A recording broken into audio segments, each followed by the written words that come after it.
right, this is Jimmy Jive, and you're listening to Motor City Rock Talk. Today, my guest is legendary vocalist and guitarist from Detroit heavy metal band Halloween, Mr. Brian Thomas. It's good to have you here, sir. What's up? How you doing? Good.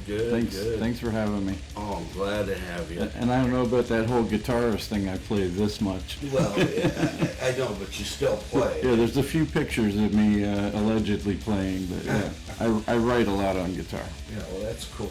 All right, I want to start out basically, go way back. How did Halloween come about? In other words, you had mentioned it started from Ditch. Well, and all that. It actually started with me in New Jersey when I was growing up. My parents, my dad worked a lot of late nights. He was a service technician for Sears. He did, air conditioners and heaters and refrigerators and all that kind of stuff. So he was never home. And my mom would have me and my two sisters do dance shows for the neighbors. Wow. And so we'd be up there dancing to like "Shake a Tail Feather" by Tommy James and the Shondells, or like "Moni Moni."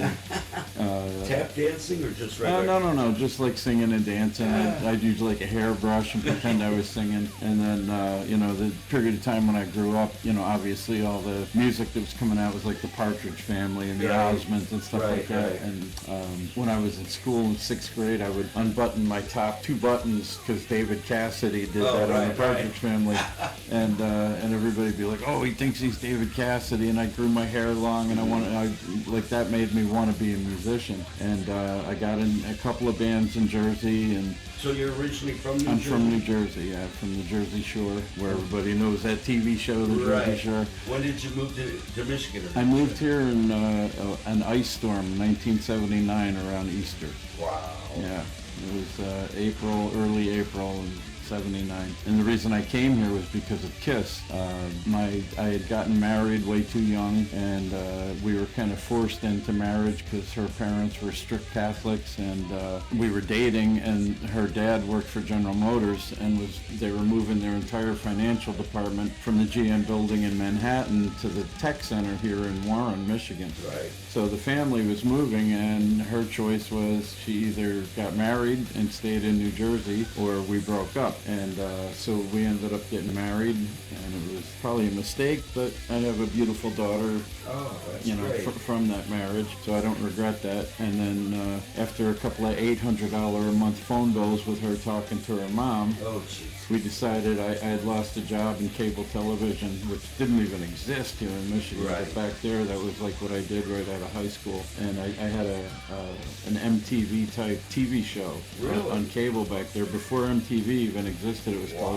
was called Jersey Rocks. I even have the picture board that we used on the show. Cool. And basically, there were a couple of videos back then, but most of it was me taking pictures from like Circus Magazine and Cream and whatnot. And I'd play records, and I'd have fade-ins with these national artists you're talking about? Oh yeah. We did like Queen and Led Zeppelin and Deep Purple and stuff like that. And then there were bands on the local Jersey scene, and one of them was a band called Salty Dog. And Halloween ended up covering their song "What a Nice Place" and another one of their songs, "Bitten by the Dog," years later. That was it? Yeah, "What a Nice Place" was written by my friends in New Jersey, Salty Dog. Wow. Eddie Jelly and Paul Veneer. And so right out of high school, I would go see them, and, they were just like the most popular band on the Jersey Shore. And I was over at their band house when they'd be writing songs and whatnot, and, it was just the coolest thing. And now, did they do it as heavy as you guys did? It was the 70s and, early 80s. It was heavy. To me, it was heavy. Right. Eddie Jelly was like my Randy Rhoads. He was a monster on the guitar. But, listening back to it now, like,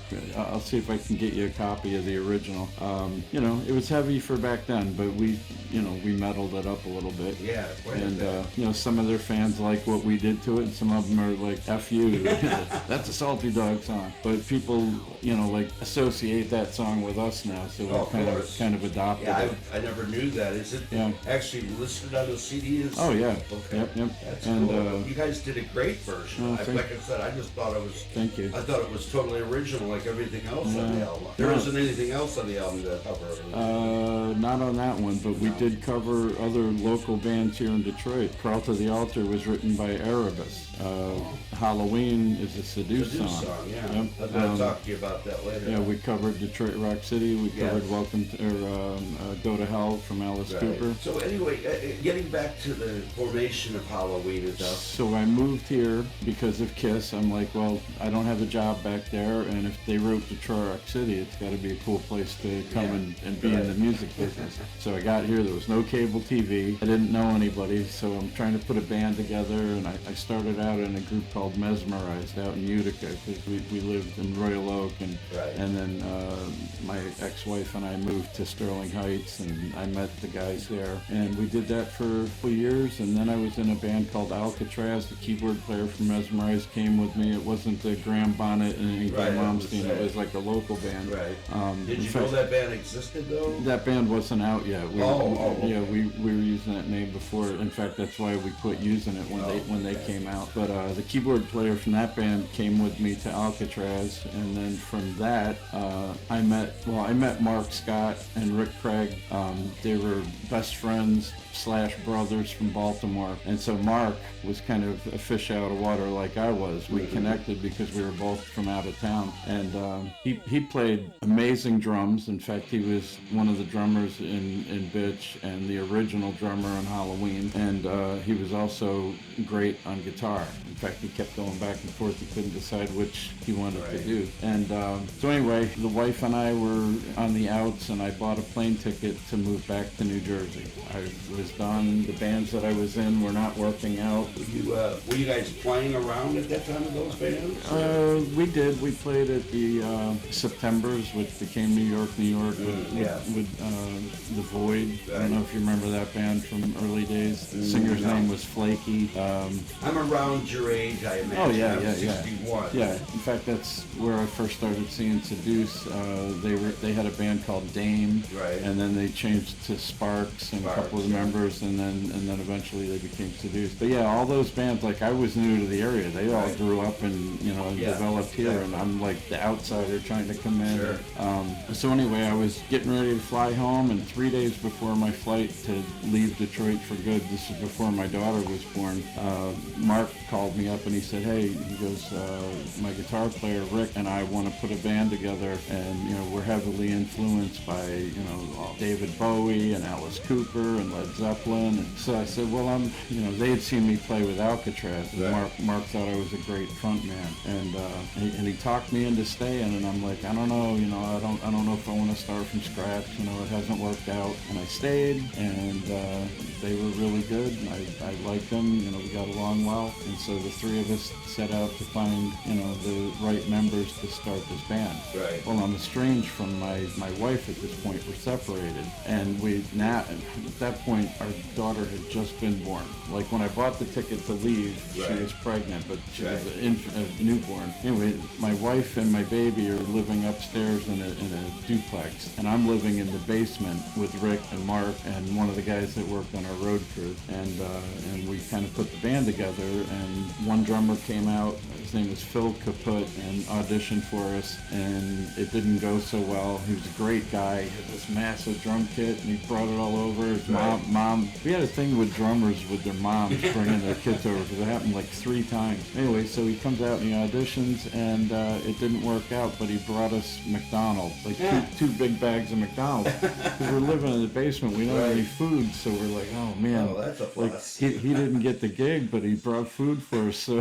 So we brought him back for a second try, and it didn't work out, and we felt bad because we didn't have him come in. And then Chuck Burns from Seduce was like the first guy that played drums for us, and he came out, and we were working on songs, and Rick threw out the name Halloween as a joke initially, Right. because we were in my basement and I had it decorated for Halloween. It was October. Sure. And so I had all this, stuff from CVS. Well, I guess it was Arbor Drugs. back Right, then. right. Skulls and Yeah, pumpkins and yeah. whatnot, mixed in with a bunch of Hustler magazine and centerfolds and whatnot. Yeah. And so Rick was joking around. He goes, "Oh, why don't we just call it Halloween or Christmas?" And Christmas, yeah, they're and so Chuck says, "Well, we can't call it Halloween because I'm friends with Mickey St. Clair, and he's in Seduce, and they just wrote a song called Halloween." He goes, "And how would it look if my new band comes out with the name Halloween after they're writing a song called Halloween? It looks kind of Right. sketchy. So he's like, no, there's no way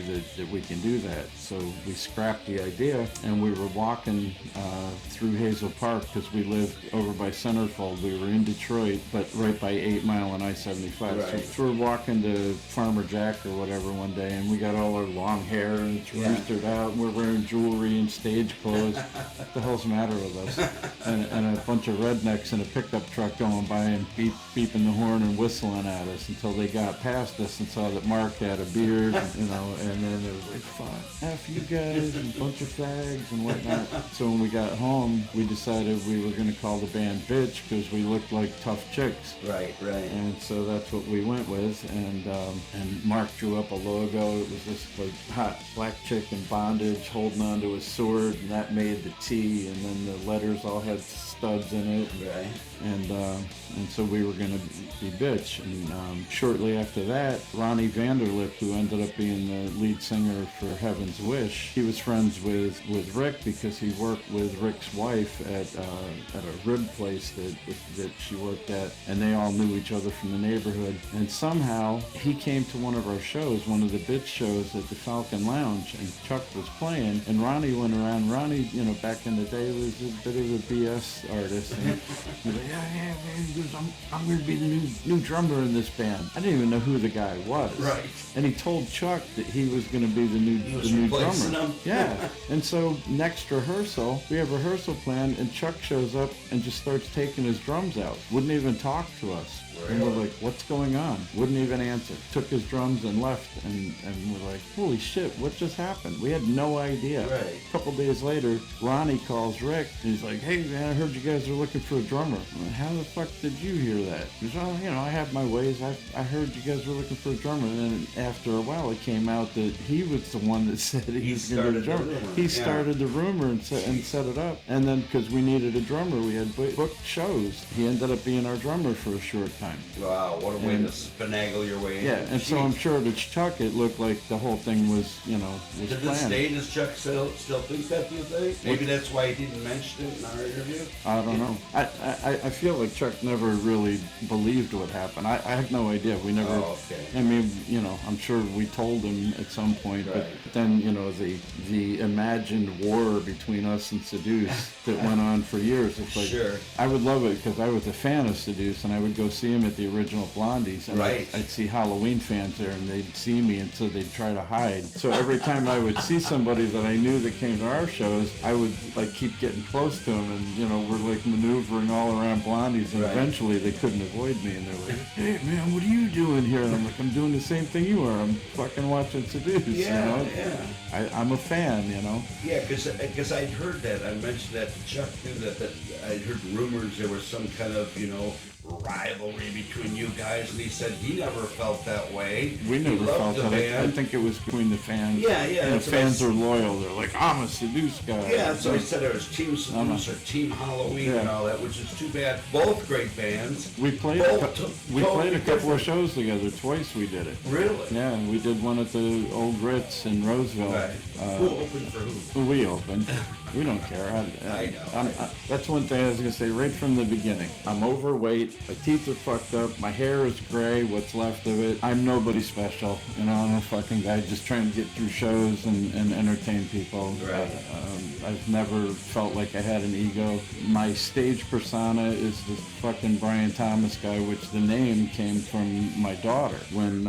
So that's not your real name? No, when my ex-wife was pregnant, we were picking names. If she had been a boy, it was going to be Brian Thomas. We had a girl, Jennifer Christine, so I took Brian Thomas because my legal last name, it's Thomas Furlong, and that name just didn't sound very showbizy until my cousin Edward became a movie star, and then now I guess Furlong's okay. But back then, I just took that in honor of my daughter, and it's more music business. Sure. But anyway, so Ronnie was in the band for a little while, and then Ronnie kept forgetting how songs went, and he ended up leaving to become a singer in Heaven's Wish. I think he still plays drums sometimes, and I mean, we're still friends with him, but he ended up out of the band. And then Chad Smith auditioned, and his mom brought him all the way from Pontiac. Every single one of his cymbals was destroyed. From Pontiac? I thought he was from Birmingham or Louisville. He probably, I don't know where he's originally from, but at the time he was living in Pontiac. And he didn't have a job, didn't have a car, played the shit out of the drums, man. He was amazing. You wouldn't think Toby Red, Red Hot Chili Peppers, Chad Smith, but I mean, you've seen him do drum offs with like Will Ferrell or whatnot. He's a monster on the drums. Definitely. But he came out and auditioned. He liked what we were doing. We loved him, and we sat there and went, well, how would we do this? You know? He's like, well, I don't have a car, and we're like, and your cymbals are all broke, and we didn't have the money to buy him cymbals or drive them back and forth to Pontiac. So we were like, well, fuck, you know. Were you guys doing originals at that time, or were you doing a lot of covers? We were doing mostly covers. We were doing Riot, Black and Blue, Priest, Iron Maiden. We were doing 22 Acacia Avenue. We were doing, Black Sabbath. Some Led Zeppelin, Immigrant Song, and anyway, so then he didn't end up doing it, and Mark, who had been playing guitar with Rick, switched over to drums and became like our regular drummer, and we had a bunch of guitar players in and out of the band. Mark kept flipping back because he wanted to play guitar, but we didn't have a drummer, and he was an excellent drummer. He was having some problems with his marriage at the time, and we ended up, after time, Betsy Bitch came out in Hollywood. And we're like, oh, we can't keep using his name because now she got signed. And we thought about it, and we're like, well, Chuck's not in the band anymore, and we love the name Halloween. People thought that our stage show was like a pre-planned thing. It was just that my basement was decorated for Halloween. Right. And so we'd have friends come over to our rehearsals, and they thought it was a stage show. So when we started playing Out as Bitch, we took all that shit with us and called it the Heavy Metal Horror Show. Before it was Halloween, it was the Heavy Metal Horror Show, Bitch. So when we decided to change the name, we were like, you know what? We didn't try to copy off Seduce's song. That was in Chuck's head. He thought that it would be a conflict, and we're like, you know what? We liked Halloween. We're going back. We're going to do Halloween. So what we did was we set it up to where we had a crowd. We had a following. Bitch, and we put out flyers saying Bitch's final show. We made everybody think we were going to break up. And we played a show at the Falcon on Halloween, and we had to go on stage at 2 minutes to midnight so that it would still be Halloween when we did this. And we had the Bitch backdrop up, and behind it was the brand new Halloween backdrop. And so when we went on stage, we said, we know you guys are bummed out that, Bitch is going away, but we're not going anywhere. From now on, we're called Halloween. We ripped down the Bitch backdrop, and we became Halloween on stage at the Falcon Lounge. 2 minutes to midnight on Halloween night, 1983. And in fact, I have the original logo. This was what was on the backdrop before this logo. Now, who designed the logos? Mark did that one. Right. And then there was a guy named John Saltarelli that was friends with my brother from New York City, and he roadied for us for a little while. We called him Diamond. Everybody in our road crew had a nickname. Sure. And he was sitting around high one night and started drawing this logo, and he did this thing. We still don't know exactly what that is. Is it a vine? Is it the moon? Is it a morph of, we don't know. But anyway, he started doing this, and he had a little bit of it, and he crumpled it up and threw it in the garbage. And I went to pour something in the garbage, and I saw it, and I liked the letter H that I saw, and I was like, what is that? So I pulled it out, and it was like maybe 18% drawn. So I took it out, and I finished it. So like John started it, and I finished it. I still don't know what that is, but it was on his drawing. Very cool. Yeah. Very cool logo. Always has been. And then, eventually, I don't even have it here, but eventually it's kind of evolved over the years, but it's still the same thing. And the pumpkin in the middle has been there since the beginning. And when Halloween came out, we were already out for like a year. And Ron Baltris from Harpo's at the time showed us a Kerrang magazine with this new band, Halloween, new speed metal band out of Germany. He goes, oh, you know anything about these guys? No. He goes, well, they're ripping off your name. You should probably look into it, you know. And so we read the article, and the article said Malcolm Dome from Kerrang! Magazine interviewed him, asked why they called the band Halloween, and he says, well, we knew there was already a band in America called Halloween, and we didn't want to name our band after a movie, and the whole Slayer, Venom, Merciful Fate, like the whole satanic thing was taking off, so they just changed the A to an E and went with Halloween. And of course, you know, being with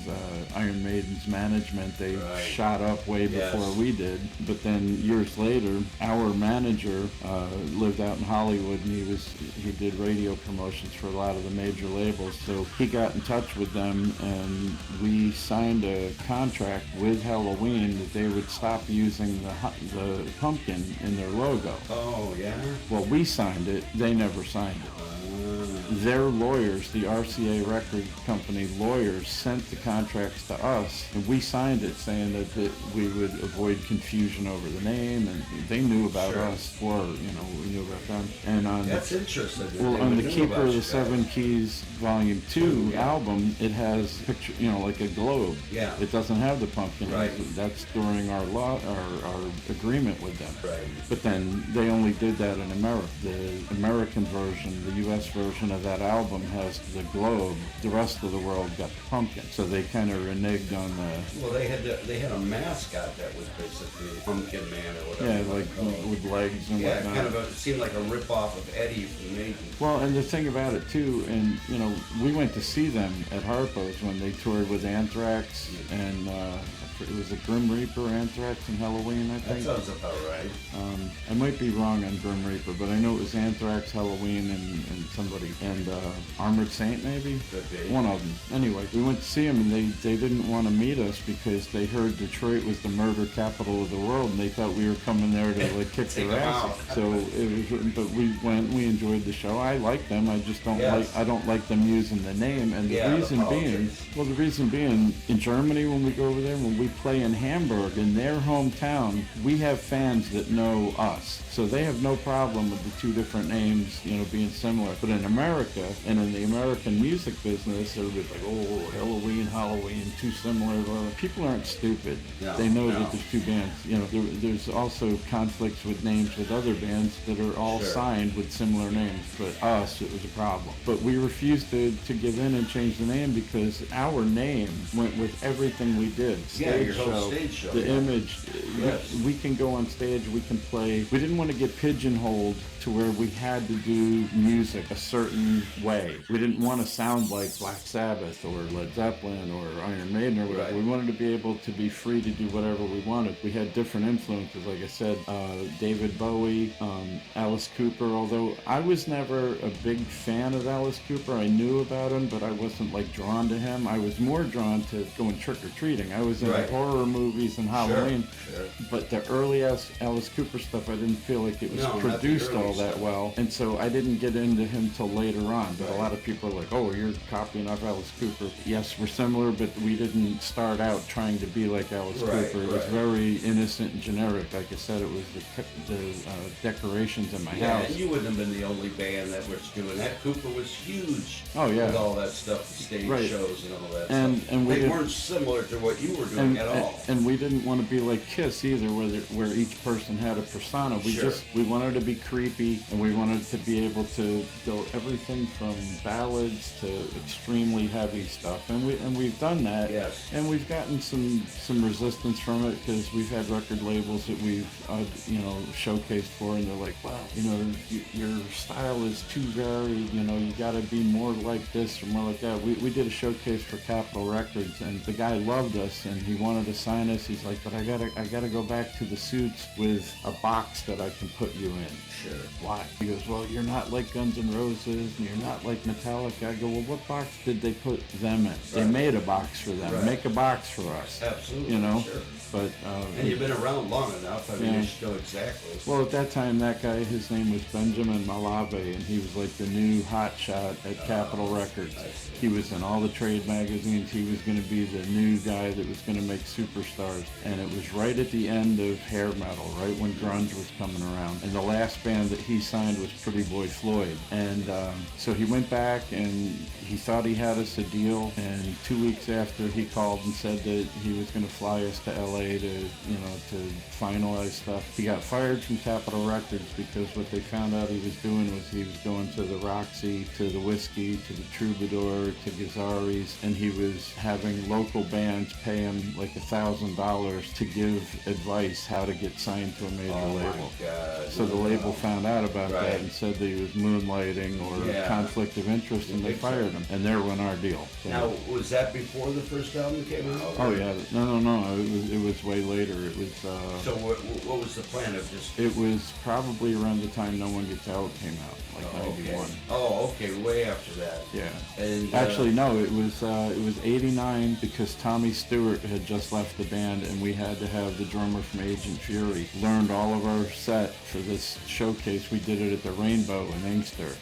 And Johnny Pyro from Agent Fury learned the songs in 3 days and did the showcase with us. So it was before Billy Adams was in the band. It was after Tommy. And I know I'm like bouncing all over the place. No, that's okay. That's good stories. We also had an offer in '89, a guy named Nick Ferrara, who was an A&R guy from Atlantic Records, called Roosevelt. He still had Blondies on 7 now. Yeah. He said, he goes, so what's the scene in Detroit like? Like what bands are worth coming out and seeing? And Roosevelt told him the Meanies, Seduce, and Seduce was already getting their deal with IRS. Right. Halloween, and he probably gave him Siren, which I ended up in Right. Siren years later too. But anyway, he gave them all these names, and they wanted to come and see us. Well, our manager at the time managed the band Crimson Glory out of Tampa, Florida, and he also managed Saigon Kick and a few other bands. Well, we knew him because he was from Saginaw and formerly had managed a band called Flight, and we played a show together in Hillsdale at the Street Dance years ago. So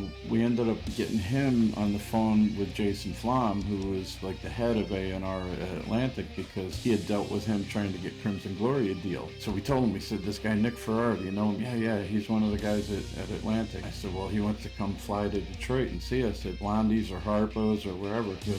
He goes, hang on, let me get on the phone and make a call. Puts me on speakerphone, gets on a different phone, puts that on speakerphone, bing, bang, boom, he's on the phone with Atlantic Records in New York. He gets Jason Flom on the phone, and he's like, yeah, your guy Nick wants to come out and see one of my bands, Halloween. He goes, oh, yeah, I heard about that, we're excited to check him out, and now that I know that you're involved, he goes, I'm really geeked to find out about him, And he goes, yeah, I'd hate to have the same thing happen that happened with Crimson Glory. Crimson Glory was going to sign with Atlantic. They ended up going with Roadrunner and put Transcendence out on Roadrunner, and Atlantic wanted them, but there was some kind of a thing that messed up their deal. So I hear Warren say to him, he goes, well, it's funny you mentioned Crimson Glory, because let me talk, I got to tell you about something. Turned out their deal with Roadrunner was up, and they were looking to switch labels. No, they were shopping. So he comes over to me, he goes, I'll call you back in 15 minutes, hangs up with me. I don't hear from him again. 3 weeks go by. I've been calling him like crazy. Warren, Sure. we're Right. on the edge of our seats. Like, this guy wants to come see us. What is going on? Can't get a hold of him. He won't answer his phone. We find out 2 months later that he signed a deal with Crimson Glory for Atlantic Records. Put out the Strange and Beautiful album. Right. They got our deal. And I mean, Crimson Glory is an amazing band. They Sure. were worth getting the deal, but it was supposed to be our deal. Wow. Nick never came out to see it, and so those were our two brushes with major label. Right. But you guys did fine, and still have done fine. I mean, God, Well, you're still touring, you're still doing The shows. greatest part about how we did it is that we own all our own publishing. If you sign with a major label, a lot of They times want you all go up that. with publishing, and then they put out music books and Mhm. solicit you for movies and whatnot. Compilations. Right.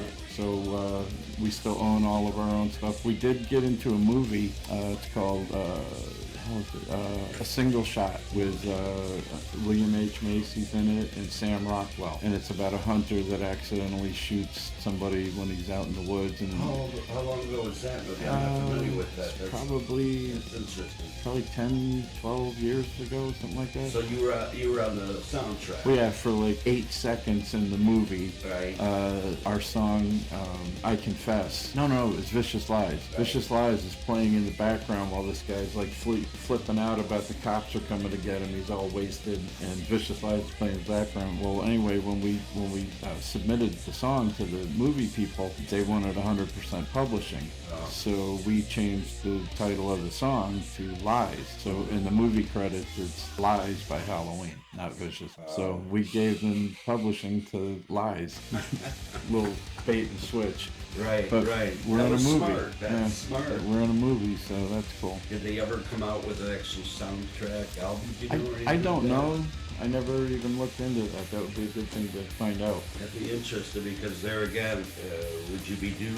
I don't know if there was a lot of music in it, like a score. So, Right, you know, right, they right. may have. I'll have to look into that. But you were, if it was a score and you were the only band actually playing it, Yeah. that would stand out. I Yeah, would think yeah, to some yeah. degree. Anyway, we've skipped around a little bit, going Mm-hmm. back to the origin again. The classic lineup, well, the original classic lineup, because I don't want to say anything against the newer band or anything, with Billy and Rick and Neil. Well, what happened, Mark Scott, like I said, was our drummer, and he went through some problems with his marriage and booked the show for us at the Token Lounge back when Larry Marshall still had it. And then Mark and his wife broke up, like right in between the time that we had that book. And so she called up Larry Marshall and said that the band broke up because he was planning on leaving and they were arguing, so she took it out on all of us. And so he ended up leaving, and I don't even remember how we found Bill.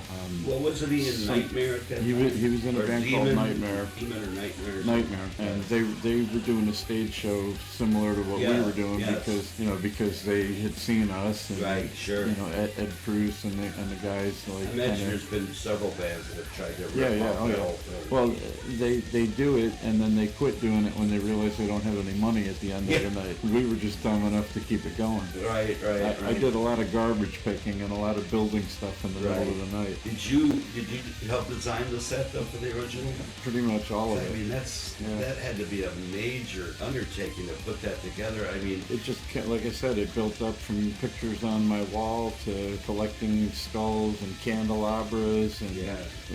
the first Pillars and Gates show that we built, we made it out of 1x1s, made a frame out of 1x1s, and then stapled cigarette cartons all the way around it. We couldn't find cardboard boxes. We stapled cigarette cartons because it was thinner cardboard. sure.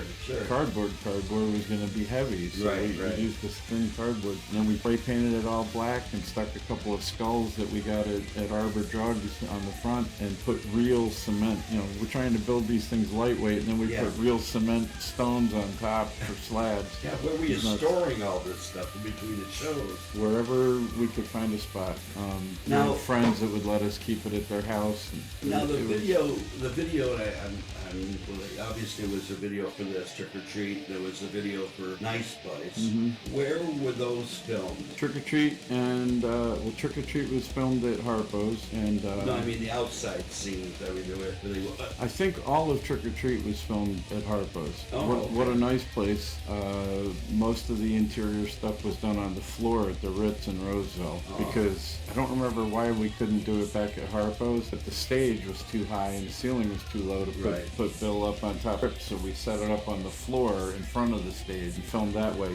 WLLZ had a guy, Tim, that came out and did all the videos for The Beat. That's what we filmed those for. Yes. And the exteriors were done at the Elmwood Cemetery down in Detroit, like all the... Yeah, I thought it might have been in Detroit somewhere. Yeah, about and that. then there was a creepy house on Michigan Avenue in Inkster where we filmed the parts where she's coming out at the door and the car I broke was down in wondering front. where that was. That was there, and then some of the crowd scenes where the one scene where you see my arm with the armband on, pointing at the crowd. The crowd was all of our road crew, Right. and that was filmed at the Penn Theater in Plymouth at a movie theater. There was no stage. I was on a little front of the stage in front of the movie screen that was like this deep, and you're trying not to fall off. Right. And we tried to make it look like there was a big crowd, but it was really just like a handstand handful of fans and like our kids and the road crew up Well, front. it came out really cool. I Yeah. thought it was cool because I remember the first time I saw it was on the beat, and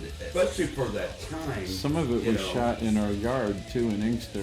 We had a band house in Inkster, and they didn't even use these scenes. There was one where we buried Rick's guitar in the dirt Right. outside of our house, and attached to the neck of the guitar was a skeleton hand. And so when it came time to do the guitar solo, he went over and he reached into the dirt and pulled the flying V up out of the Right. ground with the skeleton hand attached to it, and then grabbed it and started playing the solo. But the budget for the video was, they were running out of money to do the thing, and so when it got edited, that scene got cut out of it. I was going to say, Didn't who, make it. who budgeted you? Who paid for all this? Wheels, You guys? Wheels paid for it. Wheels did everything? Yeah. Wow. Yeah. That had to So be we something. had no say. Right, It's like right. we just shot a bunch of stuff, and then Now, they put it together. has either of those videos, did either of those videos ever show up like on MTV? I know We- they had that hard rock metal We were told show.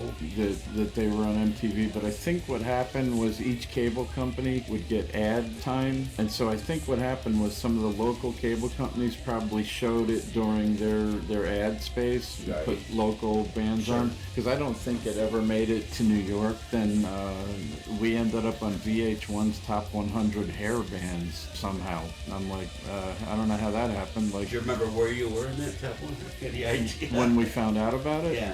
I was probably driving for work, and somebody called me and said, "Oh my God, we're in VH1's Top 100." No, I mean, what number in Oh, that? I think we're approximately? like around 58 or something Well, like that's that. pretty damn Yeah. cool. Yeah, we're somewhere in the middle. Yeah, that's really cool. I called my buddy Ray, who told me exactly where.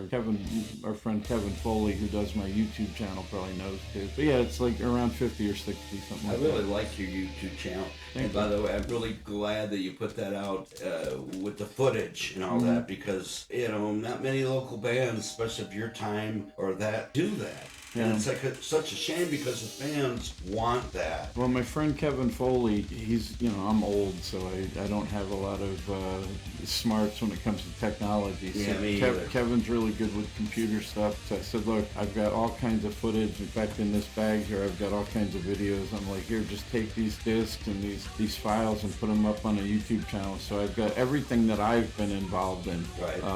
Siren, Abandon, Halloween, my cover band DNA, my Scorpions tribute, the zoo, You're some in bitch stuff. Yeah. You're in did you guys play the Token when they're the whole time when all they were playing, all they were having there were tribute bands playing together with the zoo? We've played the Token a lot. In fact, when Wrecking Crew recreated the Moscow Peace Festival, Right.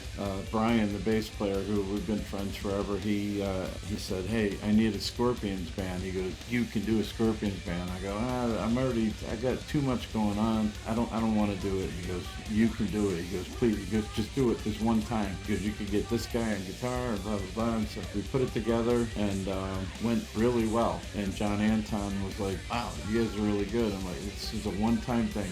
We did this as a favor to Wrecking Crew. We're Right. done." Yeah. And then he had, Did you videotape any of that, or? there's been a few people that have, some of the videos are up on my YouTube Oh, channel. okay. I don't remember seeing that. George P. videotaped us a bunch. The guys from that metal show. The actual. Yeah, that not metal Jim Florentine and not Eddie Trunk. show? I can't think of his name either, Yeah, but I know right. who you're talking Well, about. he played the Token like maybe a month after we did that Wrecking Crew show, and John was like, "Yeah, we want to have you open for him." Well, anyway, so then we started getting calls, and now we're like 3 years later still doing the zoo. What was the first show Halloween did with Billy and Rick? And was that obviously with the full stage Well, the looking first on? show that we did with Bill and Rick was in right from the beginning. Right. So What the I first, mean by that first is show, what, in fact, the very first show that we did, I guess with that lineup is what I mean. after that day that we became Halloween, George ended up leaving for a little while, and Chris Huff played bass for us for like a couple of shows, and I think the first show with Bill was with Chris Huff at the Ritz, and it was still the main act in Roseville, and then George came back, and so I think the first time that four of us played together may have been at Harpo's opening for Frank Marino and Mahogany Rush. Oh man. It was a wild night because Cecil, our manager, was good friends with the owners of Harpo's. He's like, I want to get my band in there, and they put us on with Frank Marino, and I'm like, doesn't really go, Right, like this no, theatrical metal band Yes, with this yes. like established, like guitar hero. Right. But we You played. guys, did you guys? We did our full bring stage show. You did a full Yeah, stage show to open for Frank Marino and with Mahogany that Rush. stage show. Yeah. Wow. And they let us do it, lights and everything, and that was the first time we ever played Harpo's. Now, was Billy chained to his drums at that time? Because I know they used a lot of that, where he was almost considered like an animal. Well, we had him fenced in with a Fenced, cemetery yeah, fence. yeah. That was from the beginning. Yeah, that's just so cool. And like you said, none of you guys had certain personalities or whatever, different characters like Kiss, but y'all looked totally different. Yeah. And the cool thing about it was that I don't remember at that time any national acts was you had a blonde front man and everybody else was the dark hair. And then stuff. Motley Crue came out. Right. But are you originally blonde? It's just, or did you dye your hair? My hair was always like a really light brown, Okay. and my ex-wife, my daughter's mom, she went to beauty school, so I was her guinea pig every time she wanted to try something, and so she was always doing highlights in my hair and cutting it and spiking it and whatnot. Sure. In fact, in the early days when I first moved here, way before Bitch or Halloween, she got to the point where she completely did it like white blonde and Right. spiked up on top. It was like neon. And they ended up, somebody recommended me go on Kelly and Company, that TV show they used to have on Channel 7, yeah. as a Rod Stewart lookalike. I was on Kelly and Company twice as a Rod Stewart lookalike. Really? I wanted to kill my ex for putting me on that. Did you have to perform at all, or just? No, they had like the audience filled with lookalikes, and they put me on because there was some guy that had like a company in California that would do like Hollywood and celebrity lookalikes, Yeah. and so they had people come in there try to audition for this company, and I'm like hiding in the back, like don't pick me, I don't want to do this. I don't think I look like Rod Stewart, but No, I wouldn't have I guessed got that on either. television. Yeah, there you go. So yeah, it was blonde, and then God, I guess like back in '82, like we were still Bitch. I dyed my hair black, and You went back to black. yeah, well, I started blonde, then I went black, and then I don't remember why I went back to blonde. I think people were like, "Oh, we like it better blonde." I was just always experimenting. It stood out. Yeah. Especially like you say before Motley Crue. But when Motley Crue came out was when I did it black because I didn't want to look like him. And then somebody was like, "Oh, well, now you're trying to look like Alice Cooper." I'm like, "I'm not trying to look like anybody. I'm just trying to be me." Yeah. No, but you had to look first, so you should have kept it. It was cool. Well, I did, and then I kind of, not her music, but I kind of like decided to kind of do the Madonna thing, where I changed my look all the time. I changed my makeup. Right. I would wear orange wigs. I would switch. In fact, when I went back to blonde, and Bill Aucoin, we did a showcase for Bill Aucoin. He was Kiss's manager, and Billy Squire and Angel, and we showcased for him in Buffalo, New York. And one of the problems that he had with us was that he said that my image changed too much for the shallow-minded rock fan, that they like a certain thing, and again with the box thing, it's like I want to be different. Yeah. It's like, well, Bowie did it. You had mentioned Right. Bowie. Bowie Right. did it all the time. Well, and so what I would do is I would start out the show blonde, and while Rick was doing his feature guitar solo, I would spray my hair black. So when I came back out for the second half of the show, I wasn't wearing a wig, I just sprayed it black. And he's like, "Yeah, but you got to go back to blonde." So he suggested if I'm going to do that, to wear a wig so that I can go finish the show as a blonde. And I'm like, "Hey, what do you know? You're Bill Aucoin. Like, I don't have to listen to you." And we ended up not getting that either. He was going to manage us, but Pink Floyd was looking for a new manager, and the day that he was going to come back and sign a deal with us, Pink Floyd was playing in Toronto, and he called our then manager at the time, who was going to hand off to him, and said that he was going to meet with Pink Floyd, and he ended up managing them, and then he died. So Yep. That's wild. So anyway, as Halloween evolved and stuff, obviously, the thing I wanted to ask you first off was the first album and stuff, which to me is a masterpiece. Thank you. I wish it was recorded better.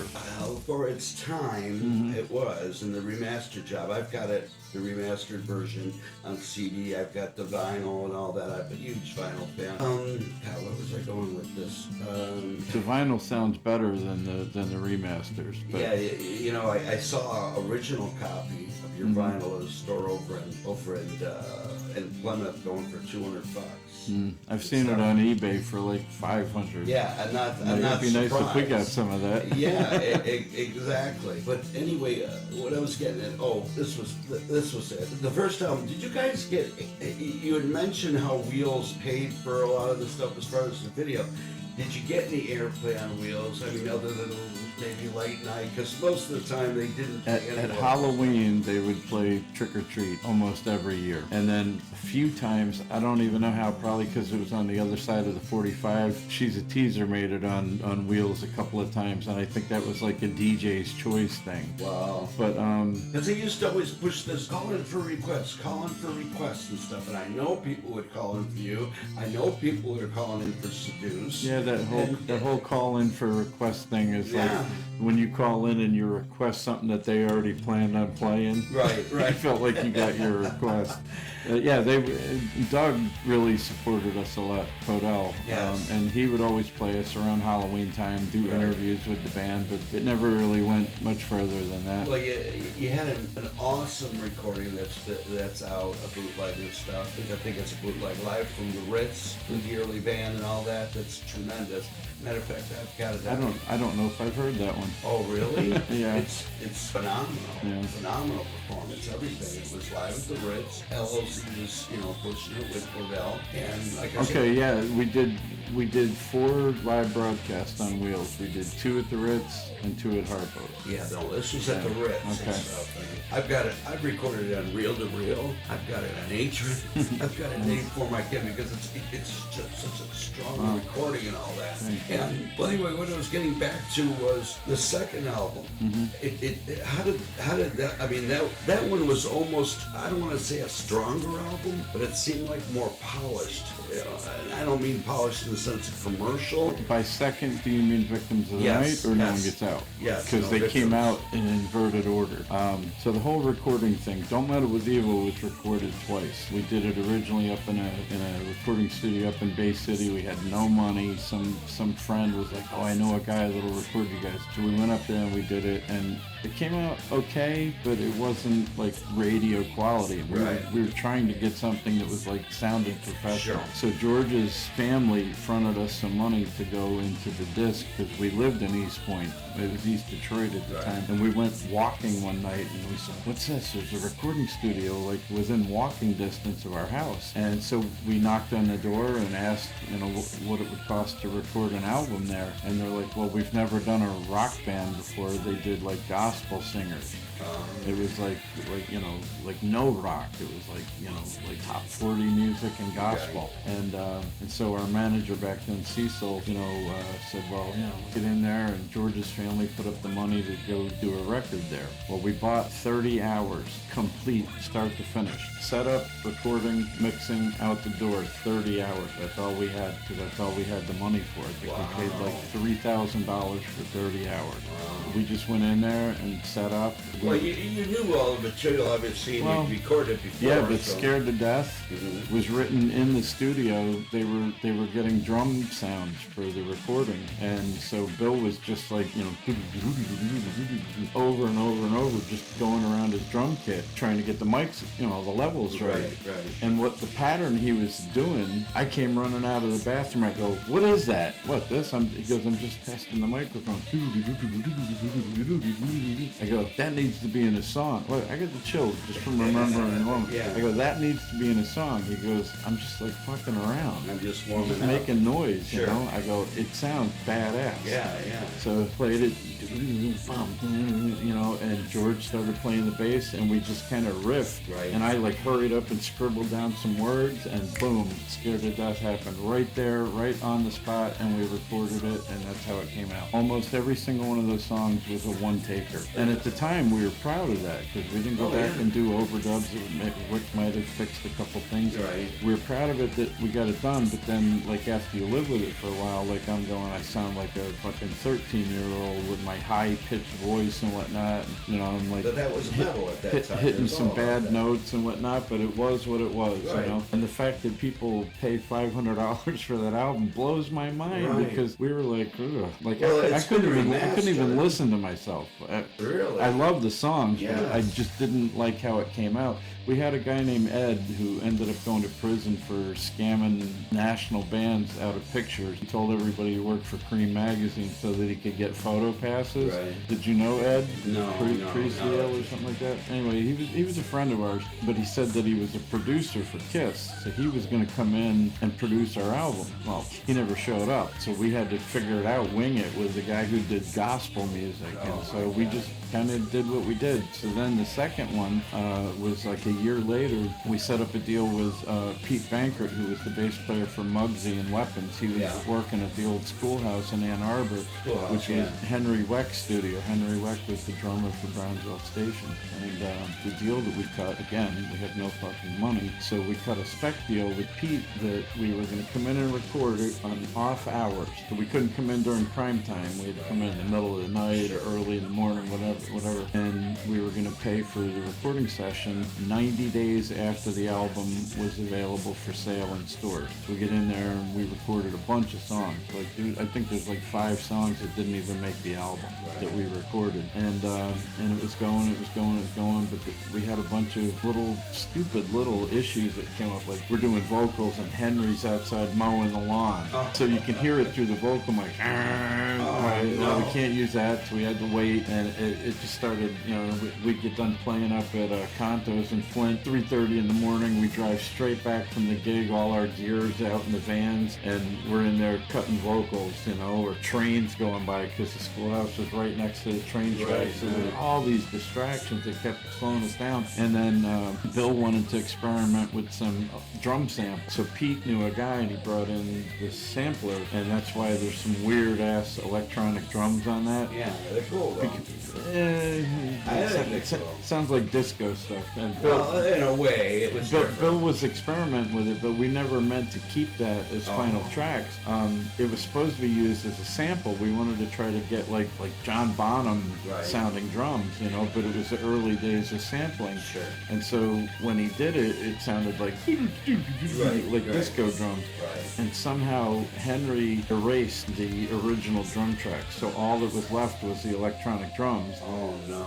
And then Weapons had gotten together, and Weapons got offered a tour of Europe, and so Pete left for like a couple of months, and our album sat there. Well, in the meantime, Henry decided he wanted payment in full, or we couldn't continue. We're like, we cut a spec deal with Pete. Like, we don't have payment in full. We're broke ass. We barely have food, you know? So that album sat in the basement of the old schoolhouse for like 9 years. Jeez. And we weren't allowed to touch it. And then when Rick ended up with Scanlon Music, him and Pete worked out a deal where Pete went and got the tapes, and they mixed it at Downriver Studios. Had it all been finished by that time, or you were still... The recordings were done. Okay. But like the vocals that are on the song Welcome, that was scratch track, and they couldn't get it to sound right because I had hit some off notes. Again, it wasn't supposed to be final vocals. Right. So there was a lot of stuff that wasn't finished, and so he made me sound like King Diamond. And when I showed up at the studio, I go, I fucking hate that. He goes, well, it is what it is. It's done now.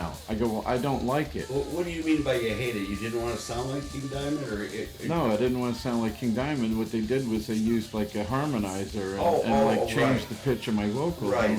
Hello! It's like, that's not how I sang it. No. I'm like, I'd rather have the shitty scratch vocal done the original way than tweaked with a harmonizer. But again, just like the electronic drums, it was what it was, and it was done. So they put it out. You know, my protest fell on deaf ears. They put it out, and it is what it is. Yeah, but there's some really good songs. Well, there's great songs. The whole album is strong. As a matter of fact, I hadn't even heard of it and stuff, When I finally heard it and stuff, I'm like going, where did this come from? And now to hear that, Yeah, well, that like it this sat one, there, the one that you're playing right now. yeah, that's what I'm saying. That it sat there for 9 years. 11 years by the time it came out. That's It amazing. was recorded in '85, and it didn't come out until '97. Now, you had mentioned a while ago that the first album had been recorded twice. Yeah. And all that. Do you still have any copies, original copies from the first version of that? Yeah, on cassette at my house. And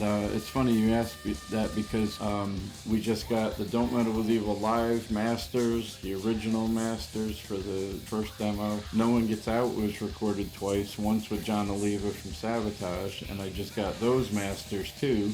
They weren't finished, but I have the masters for all that. And So is that going to be reissued again? well, they're all on 2-inch tape, and the original No One Gets Out masters, all that stuff. We're taking it to Pack 3 Studios. He's going to bake the tapes and digitize everything. And then TJ Richardson, my guitar player in Halloween Now, is going to do the same thing he did with Territory. I don't know if you heard the remixes of Territory. Well, I've heard whatever's on Spotify.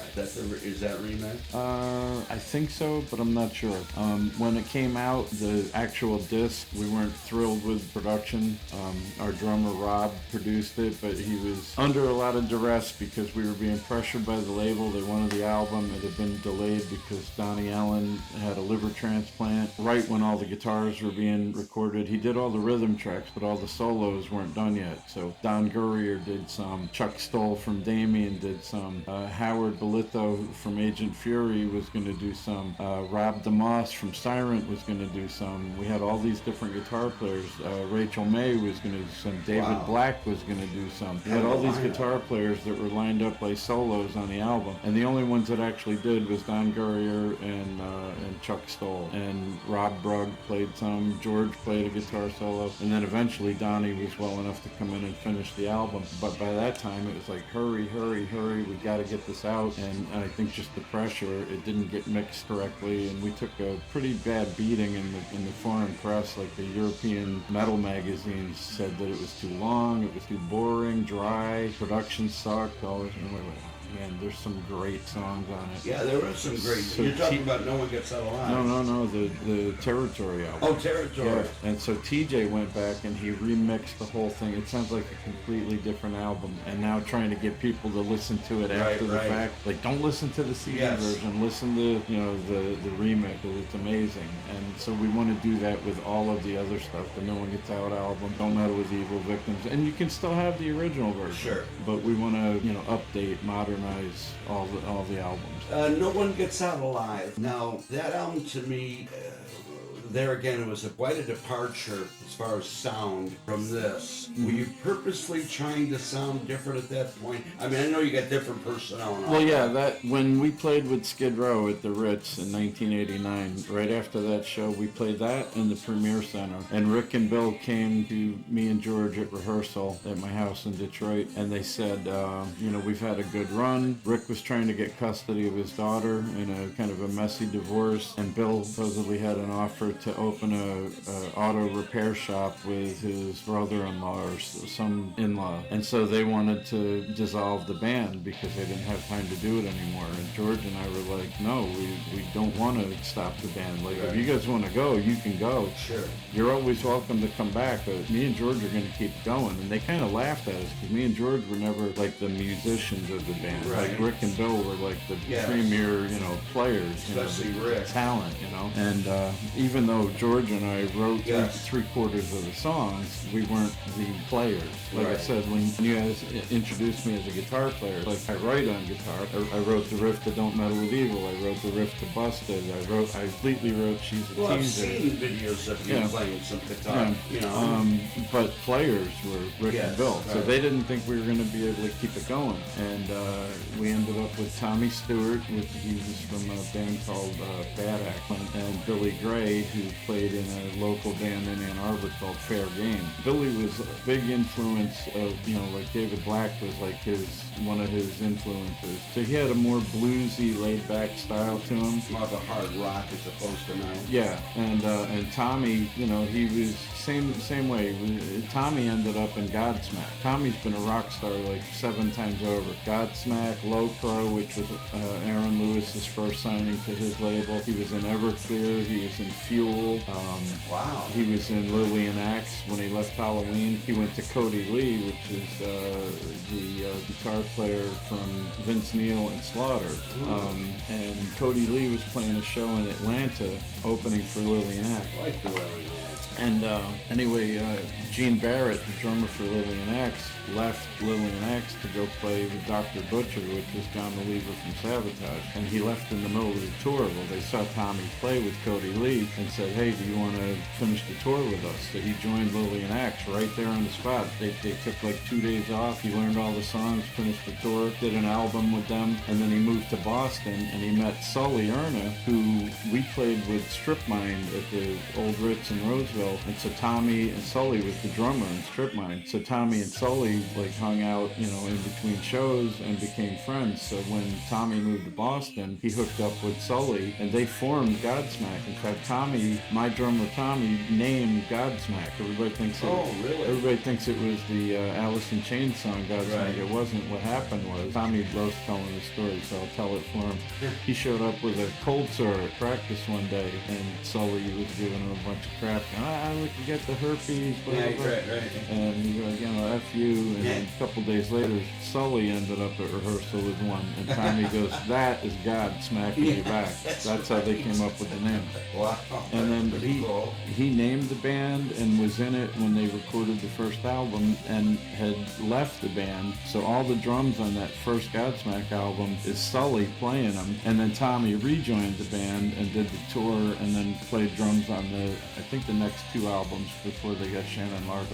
So anyway, Billy and Tommy ended up coming into the band and we wrote all the stuff that was on the Vicious demo, which that was supposed to be a full album. It was going to be an album called Vicious Demonstration. There's like 6 other songs that didn't make it on that Vicious demo. The reason we put it out as a demo was because we ended up going on tour with Crimson Glory and we wanted to have something to sell at our merch booth that had the current band on it. So we put out the 5 songs, Vicious Lies, I Confess, Agony, Black Skies, and Evil Nation, and put it out on a cassette, and we never finished the album. And so that's another thing that we want to do now. We want to finish that album. Anyway, so we toured with them for a year, and then Tommy left and went to Cody Lee, and then on to all those other bands. And Billy ended up having some marital problems, so we're back to square one again. And somebody suggested Donnie Allen, who was in David Neil Klein's band Trauma, and said that he was influenced by Rick Craig and that he would make a good guitar player for us. So we went and saw Trauma at the Token Lounge, and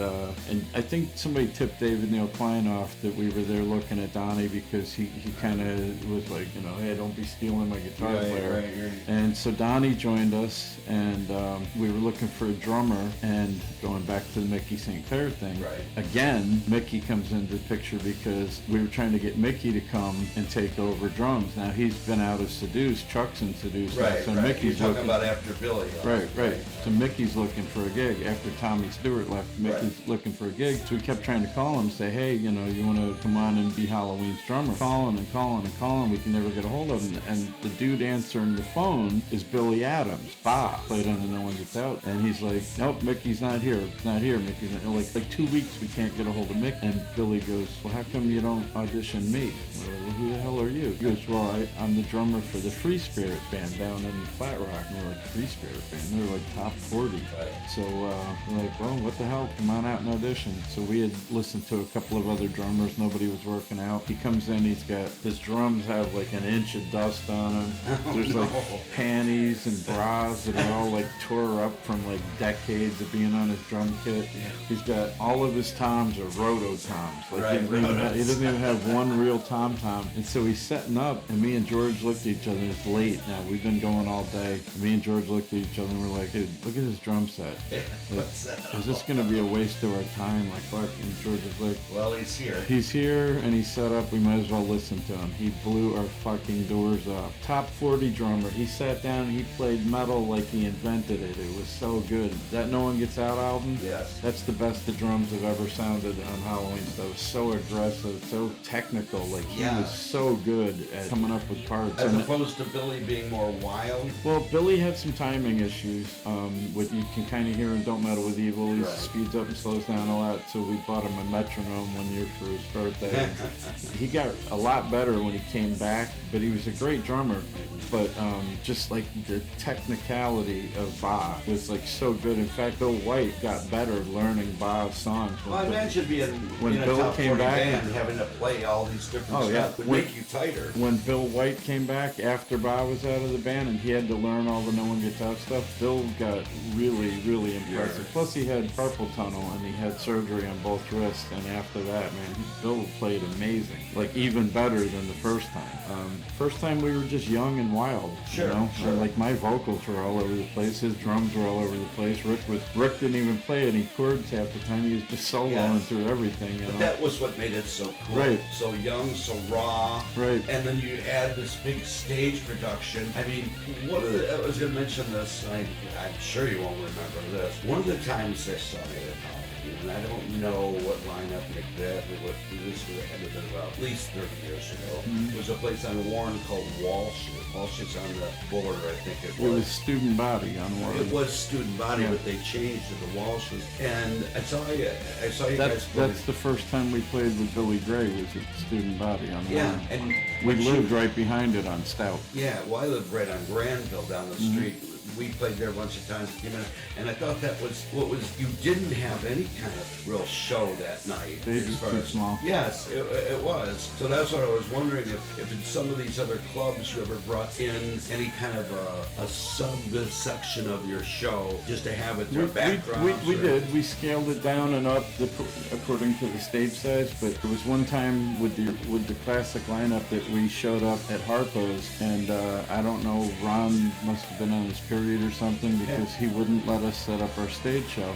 We got there to load in, he wouldn't let us in at the right time, and we were like, well, there's no way that we can set up at like 6 o'clock and have doors open at 7. It's just too much. So we left everything in the truck. We took out all the gels, made all the lights white. We dropped them down to just above Bill's head, and we came out on stage in jeans and t-shirts. No makeup, no hairdo, no stage show, no nothing. Well, if they're not going to let you use the stage show, what the hell? We came out and we just fucking killed it with just the music. And I think we were trying to make a point, because there were a lot of people that said, oh yeah, Halloween, they're just a gimmick, you know, it's all stage show, it's all just, you know, image and whatnot. And we wanted to show that our songs were good too. Yeah. So we just came out and rocked like any other band. And that was one of the shows that people that were there come up and go, I remember I saw you guys at Harpo's. You didn't even have a stage show and you kicked our ass. And it's like, that's one of our proudest moments. So we kind of started doing that, where, again, the name Halloween, we didn't want to give it up to Halloween, because we could do that. We could be anything we wanted, musically, image-wise. We could go out and look like we just got off work and still go out and play a show, or we could go out and spit blood and fire and everything else, and it was still Halloween. And my thinking was, every year on Halloween, do you go out as the same thing? You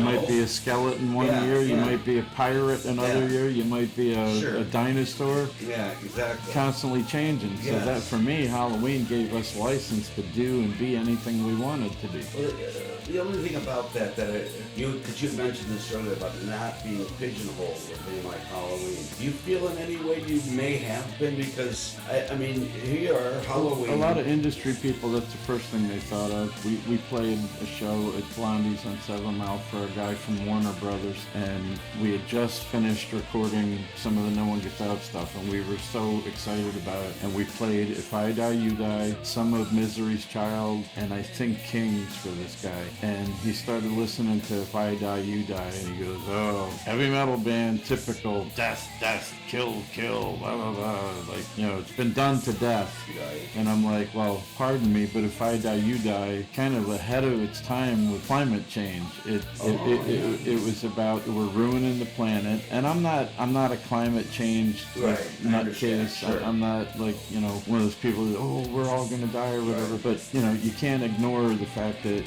the oceans are polluted with, you know, with garbage and whatnot, and animals are dying. And then at the same time, people were killing each other over tennis shoes and whatnot. And so it was kind of a statement like, we need to take better care of ourselves, because the planet's saying, if I die, you die. And the planet will never die. The planet's going to outlive all of us. Yeah, you know? Exactly. The planet's doing but just fine. Sustainability, like exactly. we That's could, a whole different thing. Right. And we wrote that song to play it at Earth Day at the State Fairgrounds.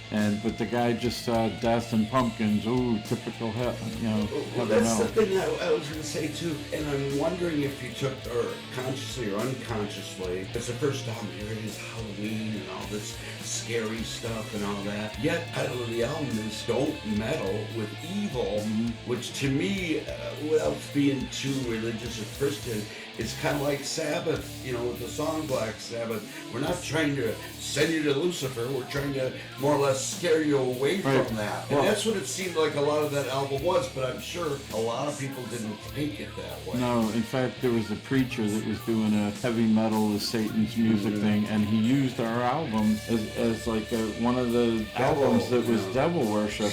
So we went to his thing at like some church in Mount Clemens, right by the Emerald Theater, and we showed up there, and when he held up our album, me and George stood up and we're like, what don't you get? The album is called Don't Meddle with Evil. We're a heavy metal band, and we're not necessarily telling anybody what to do or think or whatever. Like, whatever. If Slayer and Venom and King Diamond want to do their thing or whatever, we're saying for us. And then people started saying we were a Christian band, which we love Stryper too. Sure. And we're spiritual. Rick is very Christian. I don't know exactly what I believe, but I do know the difference between wrong and right and good and evil, and that has nothing to do with religion. That has to do with the character of people. Right. You know, there's shitty people out there. Absolutely. There's shitty things that happen. But I'm just saying that was such a contrast to what I think the image would have portrayed, because you mentioned King Diamond and all that.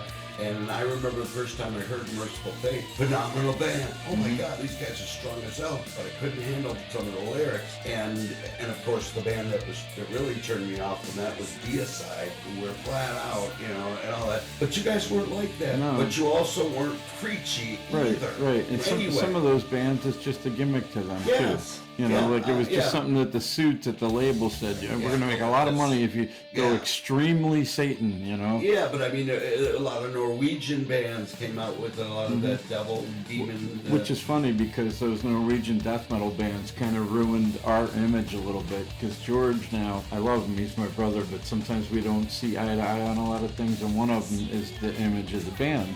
He loves it when we get compliments about the stage show and the image went up, but he wants me to be the focal point, and I don't want to be, because I don't want to be Alice Cooper. I don't see myself that way. I see the band as Halloween. Sure. And each one of us has a license, like I said, to do whatever we want. Right. But he kind of talks the other guys out of doing makeup and the imagery, because when he saw those Norwegian death metal bands with the extreme face paint and whatever, he's like, oh God, that looks hokey.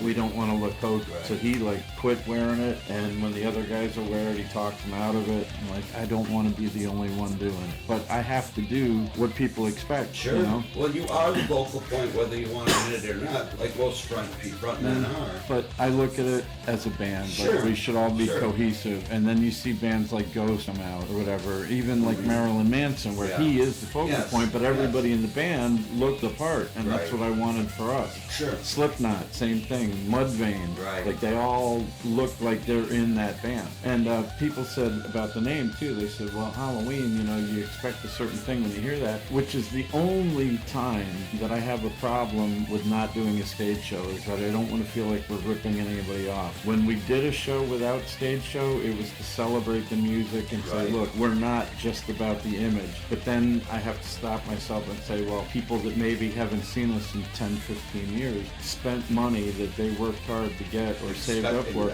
expecting that. And when we don't give it, then you feel like you're ripping them off, even though we're trying to prove that, you know, that we're kind of evolved and all that. Right, sure. Right. So that kind of does give me pause to where I feel like we have to do a stage show. The name Halloween, everybody said, well, why did you hang on to that? Why didn't you give it up to Halloween and just call your band something else? I say, well, because Alice Cooper, Kiss, Mudvayne, Slipknot, all these bands that have this image, the name doesn't fucking say anything about it. Like, you know Alice Cooper does a stage show because you know who he is. Right. But the name doesn't.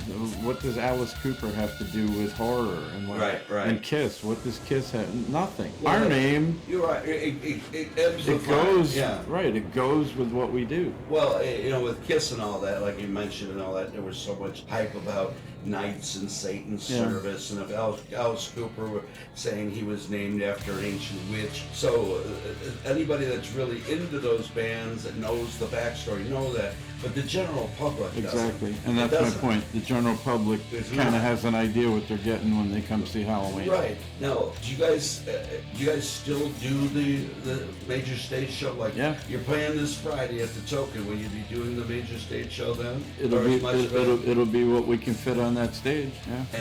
And I mean, we're saving some stuff for Harpo's because that's our 40th anniversary. Well, yeah, and that's a much bigger stage. October 21st. That's like a big thing. Out of all the places you played, Detroit area, metro area, whatever, throughout the history of Halloween, what would you say was your favorite, or is there a favorite? It's like asking you to name your favorite kid. Same with the songs and the albums. It's like it's hard to say. You think you had your strongest shows?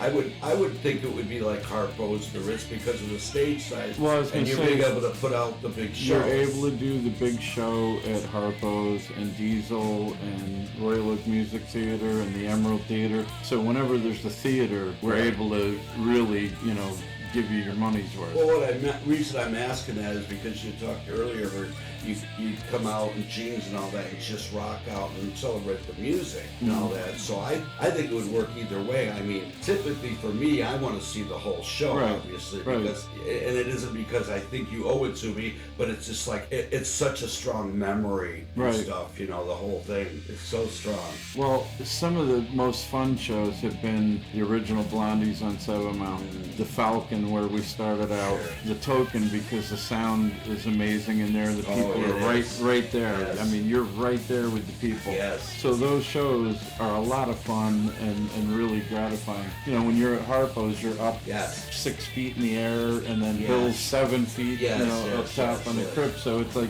you're a little bit disconnected from the fans, but I mean, we've sold out Harpo's many times. So just the, you know, that kind of a crowd, you know, really, you know, gives you a lot of positive feedback and a lot of energy. So it's hard to say. I mean, it's different venues have different deals and all that. You know, different pluses and minuses. You guys play the studio lounge at all?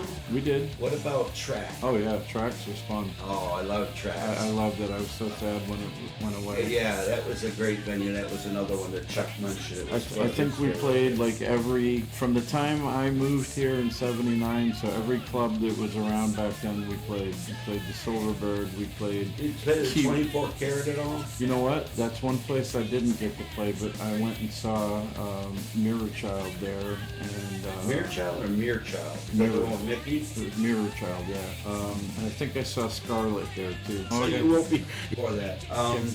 The other thing, because of your big stage show production over the years and all that, have you ever thought, or there again, does it come down to financial, which I mean is a big part of it, ever filming it for like a DVD release or an album release live?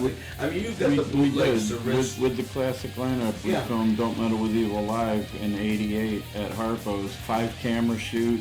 We've got all the videotape. We recorded it on a 24-track mobile recording studio. But then when Rick and Bell left the band, it got that shelved. So now it's sitting waiting. And now we just went to Germany. We just played Keep It True, and they filmed that with multiple shots and recorded it. So Jason Hartless from Ted Nugent's band played drums for us at that show, and we're going to put that out on an album, Halloween Live in Germany, Keeping It True. So, but this an issue with Billy and Rick as to why you won't put out the live thing? No, it just, out of respect for the current band members, we just never did. I mean, we're probably going to. I mean, I'm sure we're going to. How did that come out, by the way? I mean, it came out good. Some of it was available on a cable show called Rock to the Top. They were the ones that filmed it, and they put out just their mix of the show, like live as it happened. They had somebody in the control booth, doing all the editing and whatnot. But we have all the raw footage from all the cameras.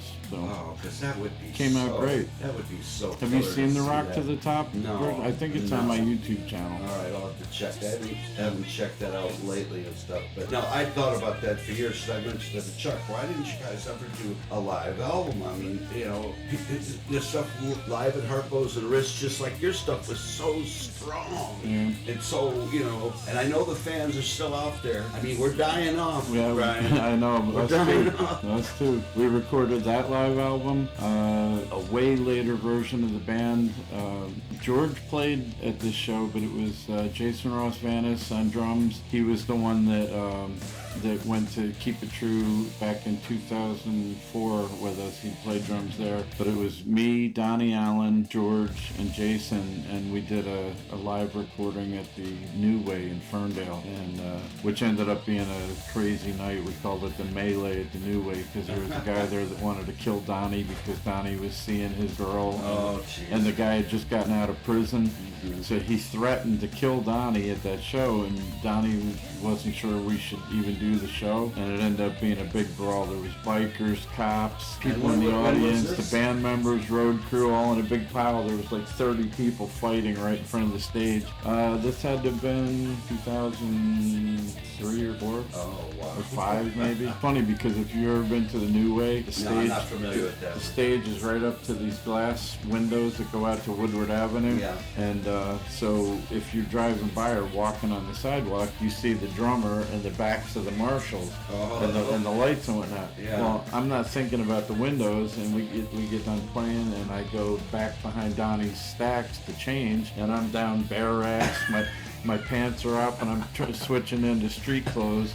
People are walking by, they can see me changing. Next thing I know, the fight breaks out in front of the stage, and all of Donnie's rig comes falling down, and there I am naked trying to pull my pants up as all the amps fell over. It was insane. But we recorded that show, and we never put it out, but it was going to be called Not Dead in the Murder City because of the thing that was going on with the guy that wanted to kill Donnie. Right. And obviously Detroit was known as the Murder City, Right. and Not Dead, so it was like a play on words, like live in Detroit, Not Dead in the Murder City. Yeah, that's cool. But we never put that out either. And now the Germany thing, so we have 3 live albums that are recorded that just never came out. How is it touring over in Europe? It's fun. I mean, is the fan base still strong for metal? It's amazing. We just played to 6,000 people, screaming and yelling and singing our words. Like a festival type? Oh of yeah, thing? yeah. Keep It True Festival has been going on for 20 years. This year was their 20th anniversary, and we played there the second one, and then 19 years later we just went back. Wow.